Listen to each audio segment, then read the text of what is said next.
Hi, everyone. Today we are going to be cooking. Okay, everybody, I wanted to talk a little bit more about tofu as an alternative source of protein. It's an excellent source of protein. Has like zero cholesterol and it's super high in good fats. It's an excellent substitute. Not really, it is what it is. It is what it is. I don't like to substitute it for a steak or anything like that. If you like tofu, then it's great the way it is. I've said before, it requires a lot of love, and it's true and it's not true. It takes very well to sauces. It takes very well to marinades, and you can give a lot of flavor to it that way. You can even marinate it in just like olive oil and fresh herbs and some garlic, and that will take on that flavor really excellent. I do use the extra firm more often than the others. The silken tofu is just very soft and creamy. It's best used for like melting into soups. I like to use it as a substitute for cheese when I'm making ravioli and things like that. I will bind it with eggs in that case, so it's not vegan, but it will be it will be like for those who are lactose intolerant. It's an excellent substitute for cheese in ravioli, manicotti, things like that. The silken tofu. The firm tofu is good. I guess that's just a personal preference of how you like it. That's another one that if you cook it, it tends to crumble a little bit. If you're not careful, if you don't press all the water out of it, it's still fine to use in most any applications, but I prefer to use the extra firm just because it holds together real nice and I can do a lot with it. So today I have some extra firm tofu with me, some that I'm going to package and show you how to unpackage it because it tends to be sloppy if you're not ready for it. And I'm going to show you how I like to press it to get some of the water out of it. And I'll show you how I'm going to cook. I'm going to sear it in the pan with a simple dredge of cornstarch and flour with some seasonings. In this case, I'm using salt, pepper, and ginger powder, and no egg or anything like that. I'm going to try to get a quick sear on the tofu and finish it in the oven. And what I'm going to do is use that same hot pan to saute my onions and my greens and my beans all together. And I'm going to use the one pan to build the seared tofu with greens and beans all sauteed together. And I like to serve those two together. The greens and beans is one of my favorite dishes. I like to, normally we serve it over pasta. Italians don't mind mixing beans and pasta at all. And we would serve it over a nice thick pappardelle or a tagliatelle, something like that.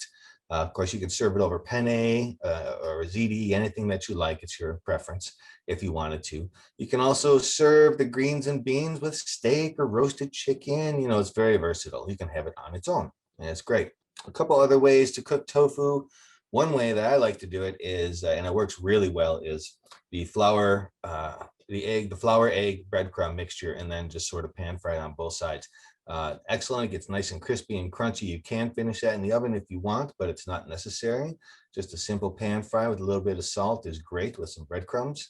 And I also like to deep fry it in cornstarch, and that's really, it comes really nice with cornstarch, and then it mixes very well with other sauces, especially that ginger soy sort of marinade sauce that I was explaining to you in the last video that we used with the salmon. Some fried tofu with that sauce on top is just dynamite. And you can put that on top of a salad or serve it with rice or chicken or whatever you like. Super versatile. So just a couple of quick ideas there.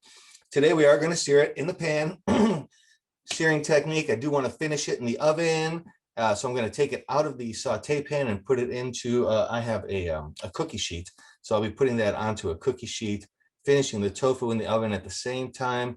I'm going to use the same pan to saute my onions and throw in the chard and the beans and deglaze with some white wine and make a little sauce out of that. And we're going to go over to the stove and do that in a minute. But first, I would like to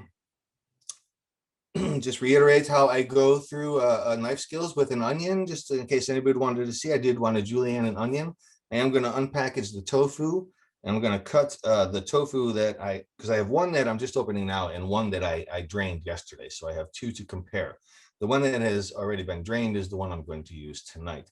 So I do want to cut that into little 1/2 inch inch, 3/4 inch cutlets for this process. If you cut it any thinner, it's possible that it will just crumble up like cottage cheese a little bit, which is okay as well. But we're going for cutlets for this particular process. And I'm going to just peel some garlic, just because I know everybody knows how to peel garlic and they have their garlic presses and things like that. But I wanted to talk about a little bit, you know, when I was mentioning a bit about the onion and the tearing and the disturbing the membranes and getting all the juices into your eyes, the same thing is true of garlic. It has juices, and we sort of treasure those juices because as they come in contact with the air, they begin to oxidize and they will become bitter over time. So as a chef, we try to disturb the garlic as little as possible. When we're opening it, we'll just do a simple little break on it, and then we'll open it with our knife. We'll cut off the we'll cut off the root, and I call it the head. We'll cut off the head and peel it, and then I will do the 3-cut, cross-cut on the mince for the garlic as well, and that should give us some nice garlic mince to use in our dish. Okay, so first of all, here is the tofu that I had drained yesterday. It's very dry, it's firm. I can work with it very well. This is the tofu that I wanted to drain today, and I started it. I put a little hole in it already because I want to drain, first of all that liquid out of there. And I drained it into a bowl or the sink or something like that. And then we can take the rest of it out. And the way I like to press it, let's see if we can see this here. Well, I can see a difference. I guess there are two different types of tofu, two different sizes, but the thicknesses are the same. I had started off with this and I ended up with this, and this is just dripping and it's soaked with water. So what I like to do is I will put the tofu that I want to press onto a plate, and I'll put another plate on top of that with a small weight, and I'll let that sit for at least a half hour. So I'm going to show you that as well. Okay, so here I have the tofu that has been pressed already, and we're going to be using that one in the dish today. And here is the other tofu that I plan to press and squeeze some of the water out of. I'll put a second plate on top of that with a secure weight and let that sit. Every once in a while, you're going to have to drain it off, you know, because it will collect water down here, the juices from the tofu that it's packaged in. But other than that, you can let it sit like this for about a half hour, 40 minutes, as long as you like. The more that you use the tofu, the more that you will get to understand and know what you like with it. And then you'll know how long to let it press and all that kind of stuff, what you like to marinate it in. But this is just a general idea of how we like to get some of the water out. And we press the water out so it makes it easier to work with. It holds together firm, and it will take on our marinades and stuff a little more readily. So here's our already pressed tofu.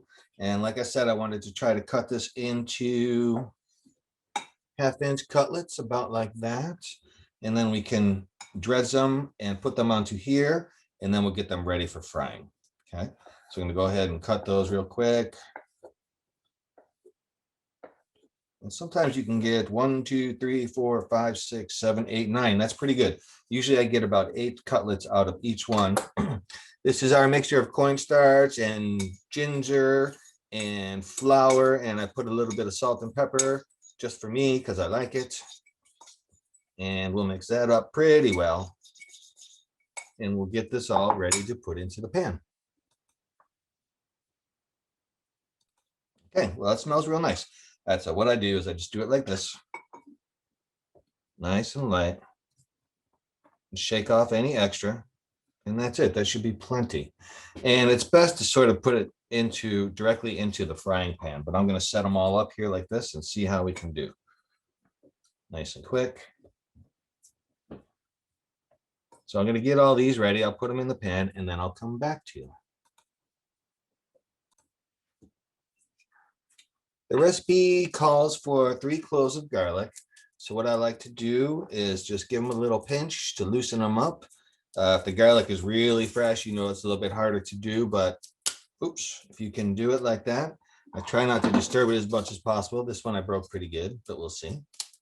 like that, and then like this, and then we're able to peel them pretty well. Cut off the root, peel it back, and cut off what I call the head, and then we're able to peel that pretty well. One more. Okay. And sometimes you can just get away with it like that. Okay, there we go. And what I'll do is we'll cut off any of the parts we don't like and we don't want. So any of the yucky parts. Okay. And what I'll do is I'll make my vertical cuts in the garlic using the root end to hold it together. Make maybe 1 or 2 of the horizontal cuts and then cross cut it this way. It's all very small. And then when you get to the end, you can take your time to just make them all about the same size. With the larger one, let's see, the root end is right here on this side. So I'm going to use that to hold it together and make a cut there, not cutting all the way through. This is where your sharp knife comes in handy, like that. And again, slide the knife. Don't push, slide and glide nice and easy. And then do your cross cut. And we do need 3 of these, so I'm going to go ahead and do one more. This one. Okay. Last one. There we go. Okay. That, the cross, the horizontal cut, and then the cross cut. And they always want to fall apart, but the name of the game is control whenever you're using your knife. So be careful, go slowly, take your time, and don't force anything. Okay, so there's a minced garlic. And just a quick recap on how to get through in julienne and onion. I like to take the head and the root off as well with that, and then cut it in half. I'm only going to use half in this recipe because this is a very large onion. But once we get it all peeled and you check for the silver skin, it's good. Then I like to cross cut it like this. And this should be more than enough. And I'm sliding the knife through. You're trying to use as much of the blade as possible. And that will give us our nice julienne. Okay. So now here we have our julienne onion. We have our Parmesan cheese, our minced garlic, and some cannellini beans, and white wine, and some broth. I made chicken broth with bouillon today. And then, of course, our greens. In this case, I'm using some Swiss chard and escarole, 2 things that I like. People often wonder whether or not you can use the stems, and I like to use the stem as far down as comfortable as you're comfortable chopping it. As I get closer to the root part of the stem, I like to chop it thinner and thinner so that everything will cook together, the leaves and the stem together. If you wanted to, you could go ahead and cook the stems first ahead of time, just because they take a little bit longer, and then you can add the greens towards the end of the process just to wilt them towards the end. So if you wanted to start with the stems first, you can do that, of course. Okay, so what I'm going to do is I'm going to get the pan hot. I'm going to put in a little bit of canola oil and get that nice and hot so we can sear the tofu. I will dredge it, the tofu in the dredge, get a quick golden brown on one side, turn it over, and then I would put it in the oven. In this case, I'm going to put it on a cookie sheet to finish in the oven so that I can use the saute pan to make my greens and beans as well. Okay, so here we are at the stove. I have my large saute pan getting very hot under medium-high heat. That's about number 8 on the dial. And I'm going to add a little bit of canola oil, just enough. It's enough so that we can actually coat the bottom of the pan.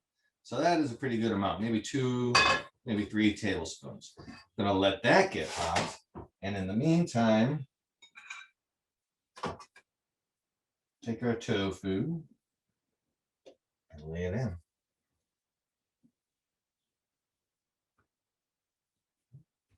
So I'm going to go ahead and lay all these in.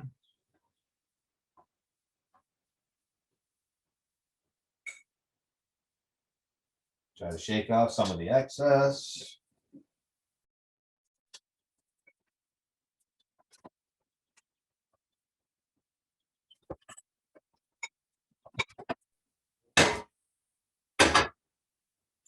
Okay, it's starting to get crunchy already. Okay, so our tofu has been searing for about a minute or two. It's starting to get a nice texture on the bottom side. You can see it, you can feel it. So I like to turn those over. They're all really good. That's nice, actually. Good and crunchy. So I'm going to put them onto our baking sheet here and put them directly into a 400-degree oven. And I'm going to keep the flame on because I'm going to start the saute of the greens and beans. There we go. So, okay, so we still have our pan on medium-high heat. I'm going to add enough oil to get a little saute going. And the first thing we're going to put in is our onions.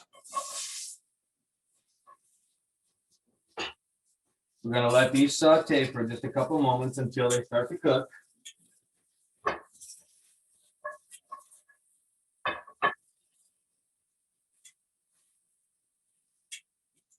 Okay, so once the onions have sauteed for a couple of minutes, I like to cook them until they get a little golden brown, until they get soft. Some recipes will say cook them until they become translucent, but I like to cook them just a little bit until they're soft. And then we add a bit of the greens. We're going to toss that all around as well.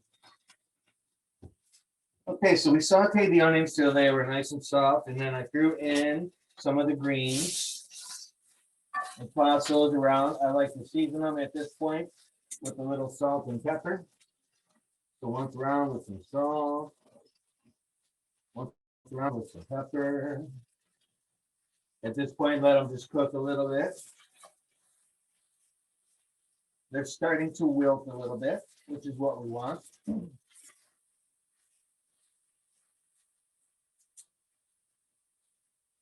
Throw in the garlic.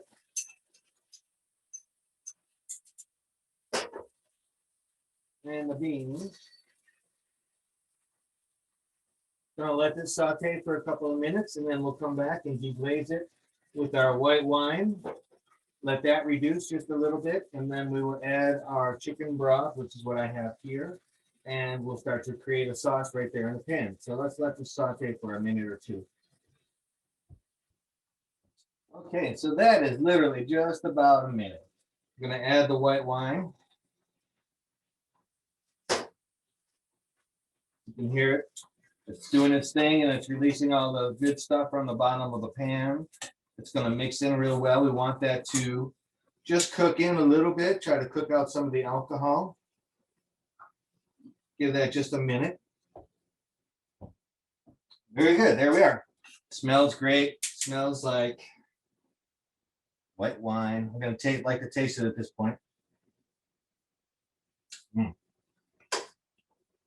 It's really good. Pour it in the chicken broth. And what we want is to just let this reduce a little bit, thicken into a sauce, and it will be done. We'll be back in just 1 minute. Okay, so we have been reducing the liquid in our greens and beans mixture. Now all the onions are cooked and the garlic has seeped into the broth. The broth has reduced a little bit to give us a nice sauce. So I'm going to let this finish up for just a minute. I did have to turn the heat up to high to get this to a nice boil to let it reduce. So don't be afraid to turn it up to high to let it reduce. And the beans will thin and thicken and help to make a sauce as well. I'm going to pull the tofu out of the oven. We'll take a look at that. I'm going to put everything onto the plate and we'll see how it looks. So here we have our sauteed beans and greens all done, looking beautiful. And our tofu is still nice and crispy, has good texture on it. And I'm going to plate this up now and just give an idea of see how it looks. Okay. All right. So here is our finished meal. Can you see that? Really nice, super healthy, rich in protein, and can be done very quickly. And we have good crunch on the tofu, and the beans and everything are cooked really well in this. So I hope you like this one. This is one of our favorites. I've almost forgot, of course, the best part. A little bit of cheese. Da, da, da. There you go. Perfect. Beautiful. All right. Thank you very much. I will get back to you soon. Okay, everybody, we have been talking a little bit about polenta. So I was going to go ahead and make some for you now. The recipe that I had shared with everybody says we need 1 cup of cornmeal. And I try to use the finely ground cornmeal for this, the creamy polenta. We're going to need 4 cups of water and 1 teaspoon of salt and 3 tablespoons of olive oil and a 1/4 cup of pecorino romano or your Parmesan cheese. Plan here is to add the olive oil and the salt right into the water, bring that to a boil. I like to remove, once it comes to a boil, and that's with the cover on usually, remove the cover, pull the pot off of the heat completely, let the steam settle down a little bit so that you're not pouring the cornmeal into the hot steam. I like to just let it relax for maybe a minute or two, and then slowly pour in the cornmeal while whisking with a whisk at the same time until it's all in and all incorporated. And I do that kind of quickly. And that should help prevent some of the lumps and the clumping. We'll return it back to the heat, put the cover on, and return or lower the heat down to really low and just let it cook so slow until some of that water is absorbed and it starts to thicken a little bit. The olive oil, if you want to put 2 tablespoons of olive oil into the cooking pot and reserve 1 of the tablespoons for after it's done to drizzle on top, that's a good idea. What I like to do is bring it to a boil, add the polenta slowly whisking, return it to very low heat and cook it for about 15 minutes or so, stirring occasionally with like a wooden spoon to make sure it doesn't stick to the sides or the bottom. And then you can remove it from the heat completely. Add your little bit of olive oil if you want to do that, and then the cheese at the very end. Melt that in and stir it in, and it should be lovely. It should be creamy, polenta, cheesy, and just great. You can also use broth if you wanted to, like a chicken broth or fresh herbs right in with the broth if you want to as well. Okay, everybody, I had gone ahead and cooked some polenta. That was 1 cup of cornmeal and 4 cups of water or broth, a teaspoon of salt, a 1/4 of a cup of pecorino or Parmesan cheese, and 3 tablespoons of olive oil. I started off by getting the pot nice and steamy and hot, boiling, turned it off of the heat, so I could stir in the cornmeal, stirring and pouring slowly. I get impatient at that point, so I started at the end to go a little bit fast, and it did clump a little bit, but otherwise it was looking really great. And you turn that way down, put a cover on it, and just let it go slow, slow, slow, and stir it occasionally. I stirred it often throughout the 15 minutes. I did set a 15-minute timer, and it seemed to be just about perfect. I have a very, very low on my oven, a very, very low setting. So it's great for cooking something like that. And stirring it, you can see it getting thicker and thicker and not sticking, which was just perfect. At the end, you can add a little bit of olive oil if you wanted to, a tablespoon or so on top of that. You can add butter on top of that as well. Mix in some fresh herbs. I know I said earlier to put them in at the beginning, but of course, like I was saying, I like to just toss in some fresh ones at the end. I think it'd be just great. I have black truffle oil, and that would require just a dollop, a 1/4 of a teaspoon, just a tiny little bit for all of that. And it's just a little something nice that I like to do once in a while, really give it some really good flavor, especially with the cheese and fold it in at the end with everything. It's really nice. So that's polenta. I did cook the rest of my meal. I wanted to show you a little bit about searing the steak, finishing it in the oven, and then making a gravy, which I did using my beurre meunier, which is equal parts of room temperature butter and flour. I did a tablespoon of each, and it was just enough to thicken that little bit. It was about 1/2 cup of liquid and a little dollop of the beef base that I use. And I also cooked some broccoli really quick as well. The gravy came out nice. It's good and thick, but not too thick, and very flavorful. And the broccoli I just cooked for a couple of minutes just to cook them quickly. And the steak I pulled at 135 degrees, and it's nice and rare, not medium rare. Okay, here we go. Take a look. Creamy polenta and our broccoli. Our steak is really nice and super tender.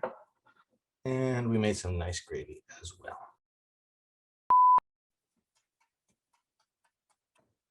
that enough? No.